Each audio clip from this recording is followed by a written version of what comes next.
मौन यानी ये नहीं है कि अपना मुंह बंद कर लिया जाए। एक आयाम जो जीवन और मृत्यु से परे है उसे निशब्द कहा जाता है।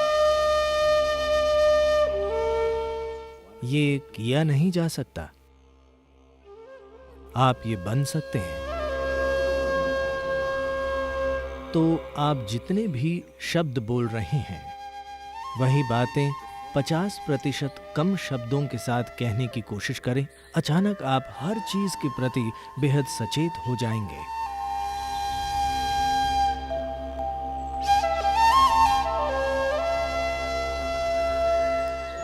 हवा की अपनी ही आवाज है,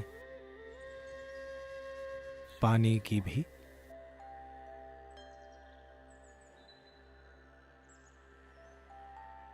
और धरती की भी है, और वाकई आकाश की भी है।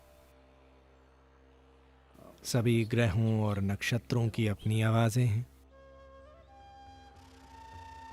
दर्द की आवाज होती हैं, खुशी की आवाजें, दुख की आवाजें और आनंद की आवाजें होती हैं। हर चीज की एक ध्वनि होती है। इंसानी जीवन में ये बिल्कुल सच है।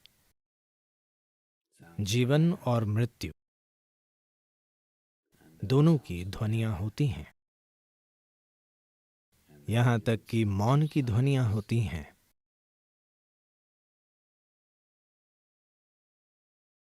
तो ध्वनियों का जटिल मेल है। अलग अलग ध्वनियों से अलग अलग मंशाएं, मजबूरी के और साथ ही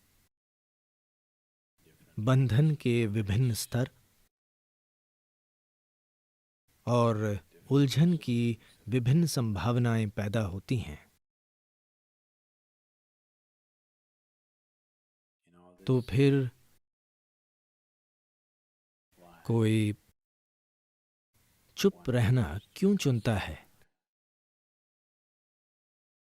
मौन जीवन को नकारने का तरीका नहीं है। मौन खुद को कुछ करने से रोकना भी नहीं है। मौन का संबंध मजबूरी से चेतनता की ओर बढ़ने से है। सभी ध्वनियां मजबूरी के अलग अलग रूपों और आयामों का ही एक रूप हैं। जब कोई सचेतन होना चुनता है और मजबूर करने वाली चीजों से दूर होना चाहता है, तो वो स्वाभाविक रूप से चुप रहना चुनता है। Silence does not mean shutting your mouth silence, plugging your ears silence. मौन यानी ये नहीं कि अपना मुंह या अपने कान बंद कर लिए जाएं। आप मौन में गा सकते हैं, आप मौन में नाच सकते हैं, आप मौन में बोल भी सकते हैं, आप मौन में चिल्ला भी सकते हैं। कोशिश न करें।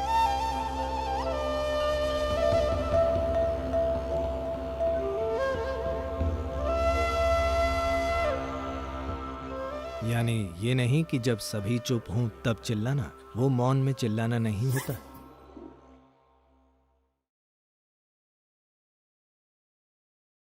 क्योंकि ध्वनि सतह पर है, मौन बुनियाद है। सिर्फ सतह की ध्वनि पैदा करती है। देखिए, पानी सतह से टकराता है और आवाज आ रही है। गहराई में कोई आवाज नहीं होती। जीवन ऐसा ही है। सतह पर ध्वनियों का एक बहुत ही जटिल जाल है। ध्वनियों का चक्रव्यूह है। पर मूल में कोई ध्वनि नहीं है। अंग्रेजी भाषा में नो साउंड के लिए कोई शब्द नहीं है। हम इसे निशब्द कहते हैं। इसका अर्थ है ध्वनि बिल्कुल न होना, ध्वनि का पूर्ण अभाव। ध्वनि न हो तो प्रतिध्वनि भी नहीं होगी, प्रतिध्वनि नहीं होगी तो जीवन नहीं होगा, जीवन के नहीं होने से सृष्टि नहीं होगी, सृष्टि न होने का अर्थ है सृष्टा भी नहीं होगा। तो एक स्थान जो सृष्टि और सृष्टा से परे है, एक आयाम जो जीवन और मृत्यु से परे है, उसे निशब्द कहा जाता है।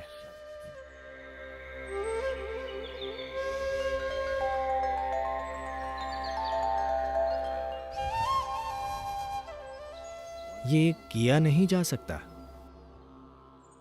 आप ये बन सकते हैं। आमतौर पर ये बताने के लिए दो शब्दों का प्रयोग किया जाता है।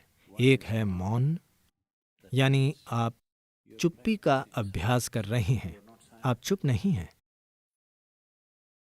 आप मुंह बंद करके चुप हो गए हैं, ये निशब्द नहीं है। मौन यानी चुप्पी का अभ्यास करना।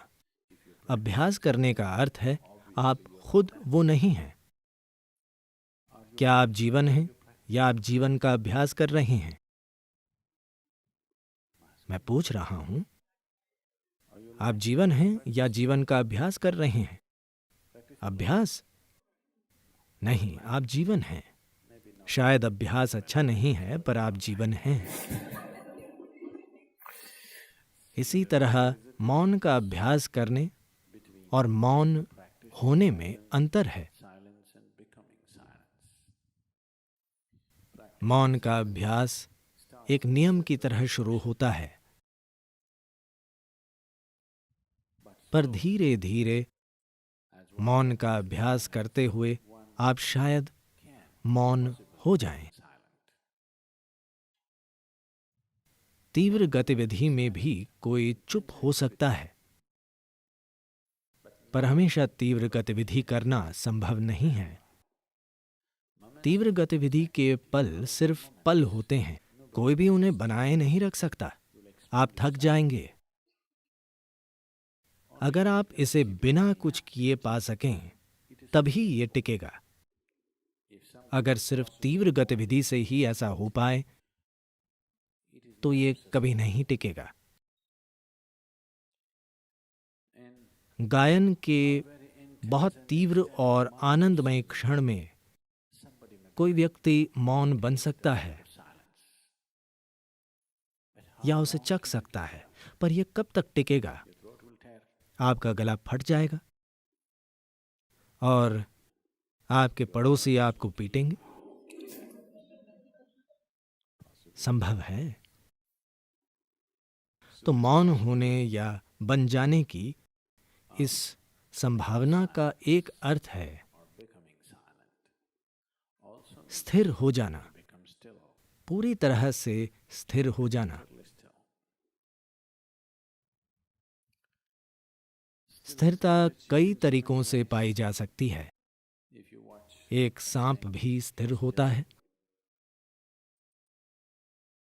एक बाघ भी शिकार करते हुए स्थिर, चौकन्ना, पर बिल्कुल स्थिर।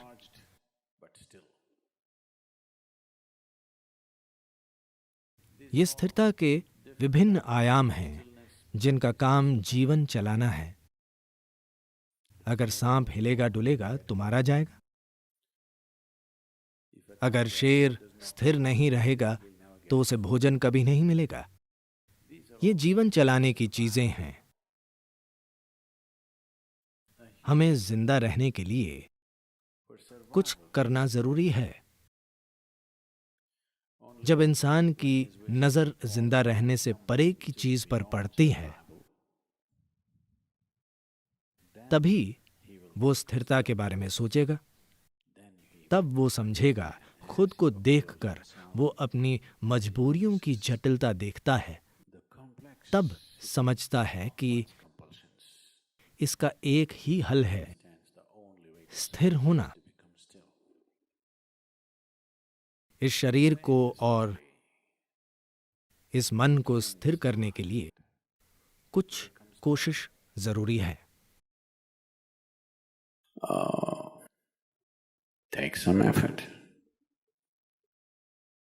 अगर कोई बस आनंदित है तो वो स्थिर हो जाएगा, वरना उसे कदम दर कदम काम करना होगा। इस शरीर को बिल्कुल स्थिर करने के लिए ज्यादातर लोग एक ही जगह पर शरीर को रोक नहीं पाते। वे हमेशा हिलते डुलते रहते हैं।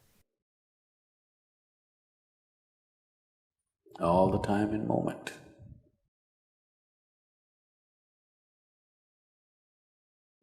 As it is said, a man is ill only because he does not know how to be still. कहा जाता है कोई अस्वस्थ है बस इसलिए क्योंकि वो अस्थिर है, क्योंकि स्थिरता में आप सृष्टि से परे के आयाम से जुड़ जाते हैं। उसके संपर्क में आने पर बीमारी जैसा कुछ नहीं होता। मेरे यहाँ बैठ बैठ अगर शरीर सड़कर गिर जाए तब भी बीमारी नहीं होगी। ऐसा इसलिए क्योंकि असल में जब कोई बिल्कुल स्थिर हो जाता है तो वो शरीर को तभी थाम पाता है जब वो शरीर के तरीके जानता हो। तो मैं स्थिर क्यों हो जाऊं? क्या मैं अपना शरीर खो दूंगा? वैसे भी आप अपना शरीर खो देंगे। जब शरीर को खोने का समय आएगा, यदि आप इसे गरिमा से छोड़ना चाहते हैं तो आपको कम से कम थोड़ा स्थिर होना होगा। अगर आप अपने शरीर को वैसे ही नीचे रखना चाहते हैं जैसे इस कपड़े को नीचे रखना, उतने आराम से, उसी सुंदरता के साथ, तो आपको खुद में कुछ स्थिरता लानी होगी, वरना आपको और आपके शरीर को अलग करना होगा, जो एक बदसूरत चीज होगी। आपका शरीर से जबरदस्ती अलग किए जाना एक बदसूरत और दर्दनाक काम है। अगर आप इसे नीचे नहीं रख सकते तो आपके जीवन में कोई कृपा नहीं है। तो अगर आपको कृपा पानी है तो आपके जीवन में कम से कम कुछ स्थिरता जरूरी है। ऐसा तभी होगा जब आपके जीवन में कुछ मौन होगा। अगर अभी नहीं हो पा रहा तो कम से कम थोड़ा सा मौन का अभ्यास। 1 घंटे में अगर आप अभी 1573 शब्द बोल रहे हैं, कितने शब्द मां? आप 1 मिनट में कितने शब्द बोलते हैं? 1573। वाकई इतने ज्यादा? मुझे लगा कि यह असंभव है। ठीक है, मुझे आप पर विश्वास है। तो आप जितने भी शब्द बोल रहे हैं, वही बातें 50% कम शब्दों के साथ कहने की कोशिश करें। अचानक आप हर चीज के प्रति बेहद सचेत हो जाएंगे। फिलहाल मौखिक दस्त हो रहा है। 1573 यानी दस्त, ठीक है?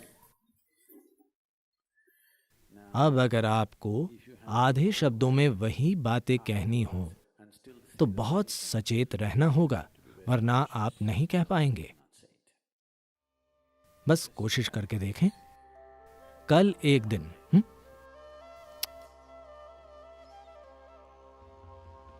1 घंटे में आमतौर पर आप जितने शब्द बोलते हैं उसे आधा कर दें।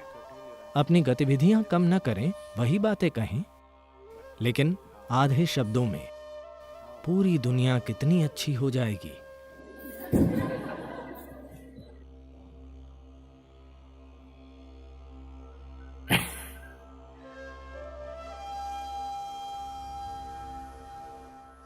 दुनिया अद्भुत हो जाएगी अगर कल हर कोई ऐसा करे तो। कई शादियां भी बच जाएंगी।